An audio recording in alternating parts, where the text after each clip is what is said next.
My first booking actually was a very large booking and was direct booking. So it was a $40,000 booking. Yeah, that was my first booking and it was direct booking. So we set up our accounts, our trust accounts, got our softwares going. Next thing you know, one step at a time, we just went forward.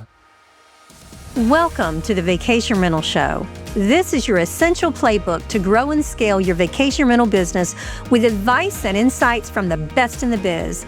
I'm your host, Lynell Gordon. Welcome to the Vacation Rental Show. I'm Lynell Gordon, your host, and today I am really thrilled to have Shervin. And Shervin, you're going to say your last name. Jamshidpour. There you go. Jamshidpour. And he is the founder of a company called RestNest, and they specialize in ultra high-end luxury vacation rentals across British Columbia, from Kelowna to like Whistler. And he has a background in customer service, and his heart, while you listen to him, guys, just listen to his heart. It's on delivering like exceptional guest experiences while helping his homeowners to really maximize the potential of what they want to get from their properties. They combined meticulous attention to detail with top quality standards that he holds. And he has an innovative approach to how he has built his luxury property management company in British Columbia. Welcome, Shervin. Thank you. Let's talk about your business for just a minute. How many properties do you guys have? We look after a total of 26 properties between Kelowna and Whistler. Between Vancouver and Whistler? Oh, Kelowna. That's a city about 3 hours away from Vancouver. It's a lake country. We'll go there for boating, wineries. I mean, all of Western Canada's wines pretty much comes from Okanagan, just surrounding the lake. So there's a lake called Okanagan. Around Okanagan, there's around 6 cities. Kelowna, West Kelowna, Summerland, all these, like, they're all just wineries all over it. It's summer seasons. People come there every summer. The population like doubles every year. So it's a pretty popular place. And then except that, we look after houses in Whistler. We are in Kelowna and Whistler. Whistler, just the competition is a completely different game. We are looking into expanding into Big White and Vancouver. But Vancouver, the licensing is just not that many listings there are, especially the type of listings that we look for. Like, we don't try to bring on apartments and stuff like that. We want mainly residential high-end homes. And that is very rare in Vancouver that would be able to, A, get a license, B, the house will be empty. So the owners are mainly living here. You know, this is not a vacation town like Whistler and Kelowna. So that's a big difference. How long have you been doing this? We started in 22, so almost 4 years. When I started this business, I kind of just had an opportunity with one listing, which was my friend's house. It was a nice house, high-end home. My thing was just get into the industry. So when we started managing his house, slowly we just onboarded high-end homes one at a time. And within almost mid-second year, we were at 10 high-end homes. And at that point, I was like, okay, I cannot take on any apartments or not nice homes, I would call it. It's just not fair to both owners. We kind of want to have a niche down into one specific category.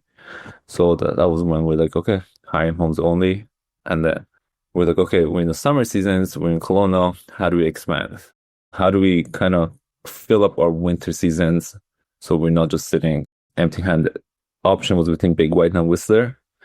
I took the harder route and went for Whistler. The competition there is quite big. They're very good. They're good at what they do. They have funding behind them. So it's not easy to get into it. But right now we're looking at like 6, 7 properties there right now. And just one step at a time. That's awesome. One step at a time is awesome too. And I love the fact that you grew from one home. That's really phenomenal. It truly is. Yeah. We were at my friend's house in Kelowna. We were just hanging out. This was during COVID, 2019 or 2021. And he was complaining about his property manager. At that time, I was doing Airbnbs in Vancouver as a side hustle. I was actually a compliance officer for a currency exchange company. So I was working in this office. At the same time, we were managing arbitrage Airbnbs, 2 apartments in Vancouver. They were very low-class apartments. We were getting probably the worst guests you could ever imagine. I don't know. I can imagine a lot of bad guests. I'm just telling you. Vancouver, but it was right in Gastown. We had homeless people book it. Basically, so like they go on Airbnb. One of them that is like a brand new homeless person has a good and clean record, makes the account, books it, and everyone just comes to trash it. It was a nightmare. Anyway, COVID hit, we had to shut it down. And my friend were at his house. He was complaining about his property manager, about how they're not taking care of it, not enough booking. I'm like, listen, I can do this. I can do way better. He's like, yeah, sure, but if you move here, I'm like, well, I hate my job. Yeah. And I, dropped everything, rented a house, didn't know if I'll have enough income, and no idea what I was doing. But when I started it, I wanted to do it right off the bat, not to slow into it. So I started researching about direct bookings, websites, and everything there is. My first booking actually was a very large booking and it was direct booking. So it was a $40,000 booking on my first booking. Wow. Yeah, that was my first booking and it was direct booking. So we set up our accounts, our trust accounts, got our softwares going. Next thing you know, one step at a time, we just went forward. And then when I had that listing, I was getting guests that wanted the house, but it was full. So I used that leverage of those guests to kind of onboard other houses. I go to these other owners, like, hey, I have this guest, great family, do you want them or not? So that's another house we onboarded. Then I just kept leveraging the guests that I had with no homes to get new listings, which actually worked out perfectly. That's awesome. Yeah. You've gone from 1 to 26 listings of luxury properties in British Columbia, and you've done it yourself. You haven't used any acquisition. You've just done it. That was really interesting the way that you said you built it. You built it from guest referrals. Is that what you're talking about? How are you leveraging the guests? Explain to me how you did that. I wouldn't say referrals. So we're marketing, we're running ads, we're out there. A guest reaches to me. He's like, I want a house for 2 weeks in July. I want it to be waterfront, has a pool. I don't have that. I don't have that house, but I'm not going to tell the guest I don't have it and like let him go somewhere else. I go start searching. I go searching for houses that are for sale, houses that used to rent. I don't know. I'll talk to people. I will dig the internet up, find the house. When I find the house, I start finding owners. That kind of gets a little creepy of how I find the owners because I dig into the internet so deep. Well, of course, I understand that. Tax records everywhere in the US, so we get it. Internet, you can find anything in there. So I find the owner, say, hey, I have this family of 6. They're looking for a house just like yours. I can get you net, I don't know, 40,000, 50,000. Do you want a booking like this or not? They reach out, they're like, oh, I don't know. I've never thought about it, blah, blah, blah. So we get on a call, get them a little comfortable with it. I'm like, listen, you don't have to do this all the time. Let's try it once, see if you like it, see how you feel, see how the revenue feels, and then we'll go from there. And I've never had an owner that would give it a chance and stop afterwards. Everyone loves it. The revenue of it. That's like a story tale, guys. That's crazy. That's really amazing. And it's very ingenious and brave. It's very brave, Shervin. Yeah, no, the funniest one. It's not funny. It's actually very cool. So there was this house. So one my friend's house that we always went to of my first listing, right in front of us, there was another house being developed right on top of the hill. This is like a massive 1 acre lot. We started looking at this lot since 2019. It was being built all the way till 2024, 2025. I would say last year finished, 24. It's a massive house, 10,000 square foot house. I've been watching it since day one. I'm like, I want that house. I don't care what it takes. I knew the owner of it. Everyone kind of knew the owner of it is a furniture store in Vancouver. So what we did, this was a complete coincidence. We didn't do it on purpose, but I got married last year. We started like moving to this apartment, looking for furniture. We end up at the same store. It's a pretty big store, so it's nothing odd. Everyone goes there. I bought a couch and I'm like, okay, I can't just leave just with the couch. I got to try something. So I gave my wife to write a hand letter, just a note. Hey, this is what we do in watching house. We'd love to manage it. Give it to the manager. I was like, can you give this to the owner? I knew the owner's name too. And then I will say within 24 to 48 hours, I got a call. Yeah, she calls me. She's like, oh, this person's probably my favorite owner. Like, hands down. Oh, I love that. It's just, yeah, she's so easy to work with. She's very understanding. I've dealt with a lot of bad owners. So when you get the good ones, you want to treat them extra nice. 100%. Yeah, she messaged me. She's like, yeah, I'm open to it, but I only want to do it movies and events. I'm like, no, no, you're making a huge mistake here. I will bring a family of four that will pay the same price instead of it having an event of 100 people in there. She's like, interesting. Right off the bat, first summer, started getting three bookings for the whole summer. I will net her over 200K. That's beautiful. So let me ask you this.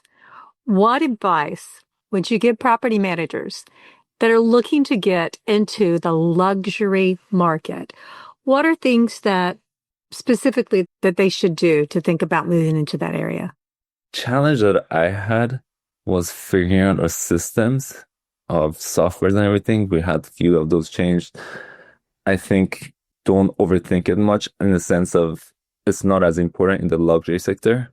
In a very high-end sector, it's not as important as the smaller sectors. Like if I was to manage like 20 apartments, 30 apartments, I think my PMS would be very important, but not in luxury because every booking is so individual on their own. We don't do direct booking in the sense of you can't go on our website and book with us. You have to send us an inquiry. I have listings on my website that is not on my PMS. It's just a system that kind of has been working for us. And then another important thing that I wish I did it right off the bat is our financials. I wish I organized it better. So our first year, I didn't organize it right. And we had some challenges getting backtracking to everything, figuring out all the details. That kind of cost me a lot of money to figure it out. I have a house that rents once per year, but generates over 200,000 with that one book. Yeah, there you go. Also, it makes sense. So like, yeah, the owner wants to use it often. They want to rent it just for 1 month in the summer. And we have a family that rents it every year. So it's like I'm just a middleman between one family and one owner, and that's it. That's really fabulous. I love the way that you built your business too. You built it smart and you built it on relationship. That's pretty phenomenal. It really is. There was another house in Worcester that we were trying to expand into. The house was for sale. It was a lodge that used to be a five-star lodge, and they sold it to some other person. He kind of just trashed it down. It went from five-star to three-star. It just went bankrupt. I don't know what happened. The house went on foreclosure. For 3 years, it was unlisted. This was a house that was valued at 13 million one day, was foreclosure for 5 million and wasn't selling. Oh my gosh. Eventually it did sell. For 5 million? Yes. And it goes to court and then people come to court, they can beat that offer. So what I did, I just went and showed up in court, sat there for 4 hours to see who will win the house. And then when the winner was announced, just went up there. I was like, hey, I want to manage your house. He's like, come to Worcester tomorrow. I was like, okay, I'll see you there. Did you get it? Yes. Yeah. There was a lot of renovations that needed to be done. It was pretty interesting. Talked about entrepreneurial. You really sharpen that. I have to tell you, when I had my first rental house, I did a foreclosure as well. Showed up in court and bid on it. And I was like, this is going to be my first rental house. It's going to make a whole bunch of money. And I think it could have. It was going to be a long-term rental, not a short-term rental. I ended up having to sell it, which was great, for the exact amount of money that I needed to pay off my partner to buy my business. So, I mean, it was a blessing from God, but it didn't end up that way. But it was a foreclosure. Let me ask you this. How do you think the guest expectations differ between the ultra high-end like you manage compared to a more standard property? What is the difference in the guest expectation? Weirdly enough, I find it a lot easier with high-end guests. Here's the thing. Things happen at these homes. These are high-end homes. I have this house with 2 sliding doors. Each door is $100,000. They're massive. You cannot pull it manually. It's all electronics. You press a button and it kind of slowly just opens. I had a guest at this house at $70,000 for 2 weeks. Then one of those doors stops working. Just perfect timing. I was like, great. God's testing my patience. That guest is a lot more understanding than anyone else. You know why? Because it's like, yeah, I own a home in Scottsdale. I have something similar happen to us very recently. They've seen it. They own these homes. They know how it works. It's not about what breaks for them. It's about what am I doing to take care of it? How fast am I responding to this? Where am I? What am I doing to fix it? It's not about fixing it. It's about the attempts. We had to bring 3 different electricians because the company that built it, the doors was out of business. They didn't exist. Everything that had to go wrong went wrong. We had to bring 3 different electricians to fix it. At the end of the day, it was fine. And then we have these, lower end homes that I wouldn't say lower end. It's like a townhouse, rents for $7,000 a week. That's still not low, but this is stuff the people ask for. It's just kind of surprising. They don't understand things that happen. They want a refund a lot faster. They ask for a lot more than a high-end home guest does. I personally have found high-end guests a lot easier to deal with. They don't negotiate over the price. They don't reach out, hey, can you give me another $1,000 discount? It's like, how much is it? This. Okay, let me talk to my wife. Done. Okay. That's it. There is no negotiations. I have a guest that, the one I told you that comes between the owner and the guest once, and that's it. They own a storage in Kelowna, 3,000 square foot storage. They have boats in there. They have 2 cars in there. They have tables in there, cutlery, towels, lighting.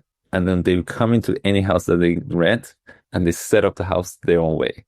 They put out their own twinkly lights. They bring their own plates, their own outdoor chairs, tables, all these toys, different cars, the summer cars. So they just bring everything out. And then you try to do things for them. They don't want it. We're good. We have it all. I'm checking them out. I'm how's everything? Talking to them. They're like, oh, the mattress was kind of hard for us because the owner is kind of Middle Eastern. They like hard mattresses. They just didn't like it. And they didn't tell me anything about it because if they would have told me, I would have gone to Costco or something, bring it right away. What they did, they ordered their own. From Amazon, those top off, just put their own mattresses up. I'm like, great that you do it on your own. I wish you told me. I want to give that service. And you just want to do something. But that's how they are. If you could give one piece of advice to someone who is entering the vacation rental industry as an entrepreneur, what would that advice be? I would say start slow, one at a time. Don't try to onboard 20 properties right away. That's something I was trying to do, reach out as many as people. If it does work and you do get the volume, you will crack down. It's just not as easy to manage it. People see short-term rental industry as a business that you can kind of take photos, list it, and call their day. A lot more than that. I would like to advise always stick to luxury. It's just way more interesting, fun in every way, but not for everyone at the same time.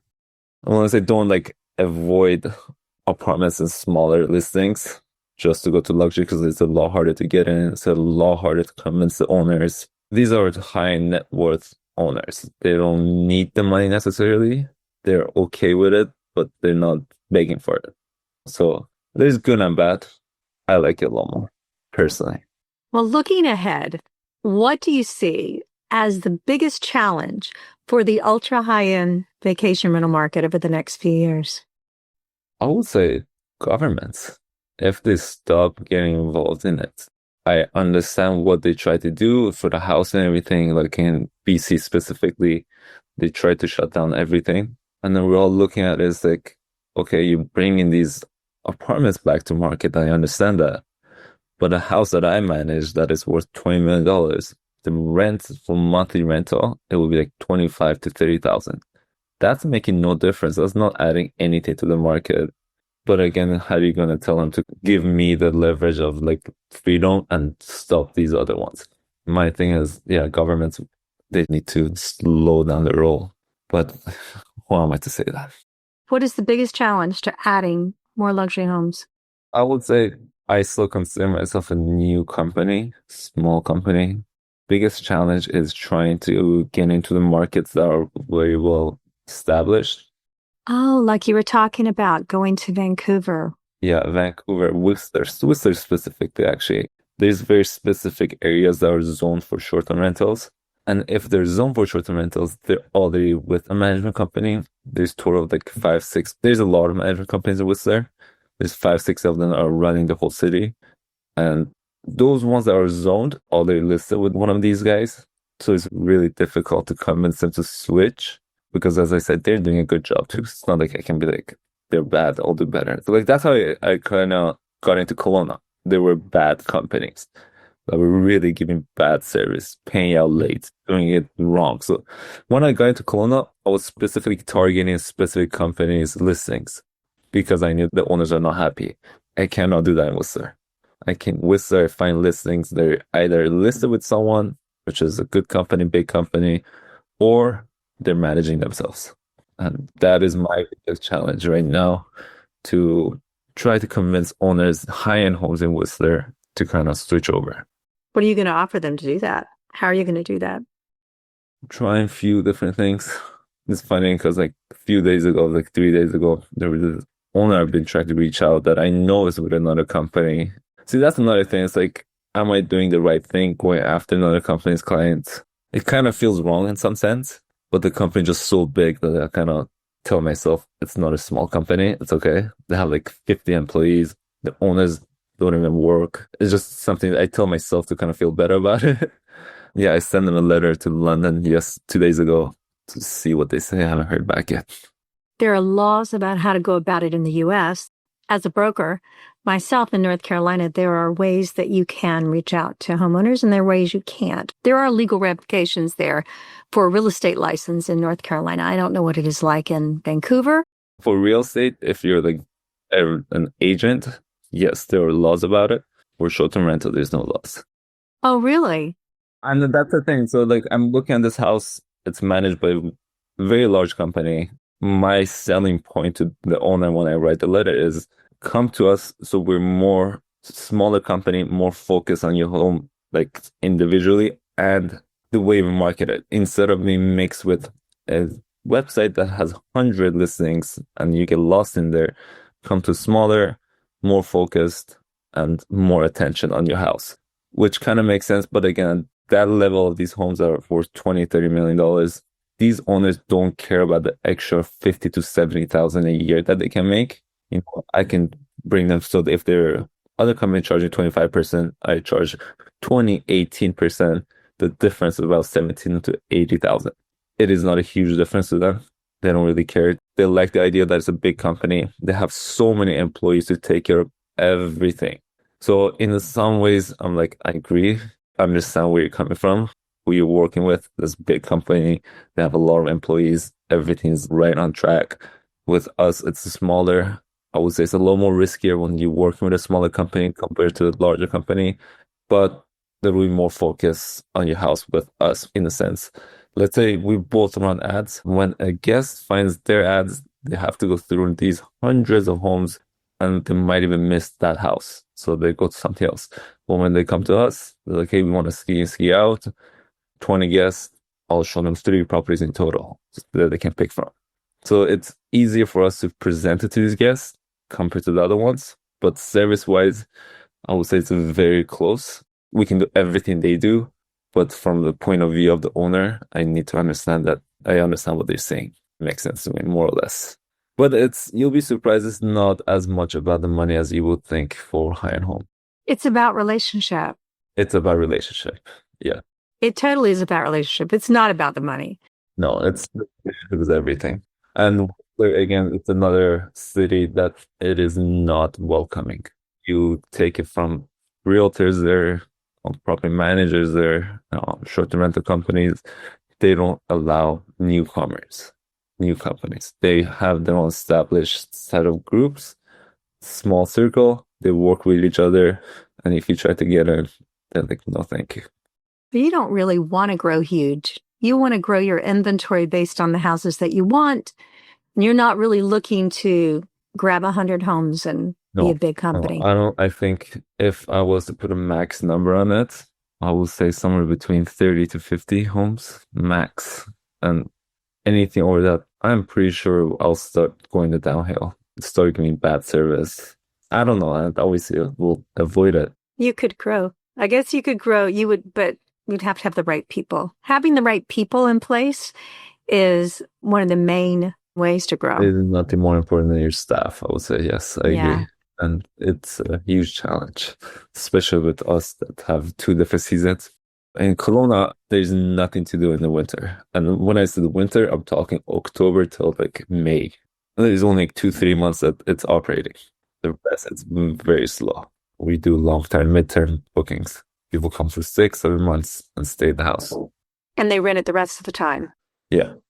So there's a lot of, we get insurance deals. People that have sold the house are looking for something else. They come for the winter, 6, 7, 8 months, and then they leave. Then we go back on the market for the summer. So if people want to reach out to you, if they have questions about something you've said or that you brought an idea that they're interested in, how could they reach you? I would just say the email on our website, info@restnest.ca. I monitor that on a daily basis myself as well as someone else, but I would say that would be the best way. LinkedIn, Instagram. I'm very active all the time in responding with everything and everyone. I don't believe in being too busy. No, I'm with you. Is there any other advice you'd like to give property managers or anything else you'd like to say? It's just you got to try, see if you fit in it, do your best, give the best service. It's a hospitality at the end of the day. Your service is everything. Your response rate, even if you can't fix something, don't ignore it. Be there, show up at the door, talk to them, be honest, tell them exactly what's happening. Tell them that you're having a difficulty finding whatever it is. You tell them, people understand. These are humans. They've spent their money to come on this vacation. If you make sense, they'll understand. But they also can smell when you try to trick them. If you lie anything, they will get it. This is not their first rodeo. Be honest. Be honest. It's very important. Be very straight up.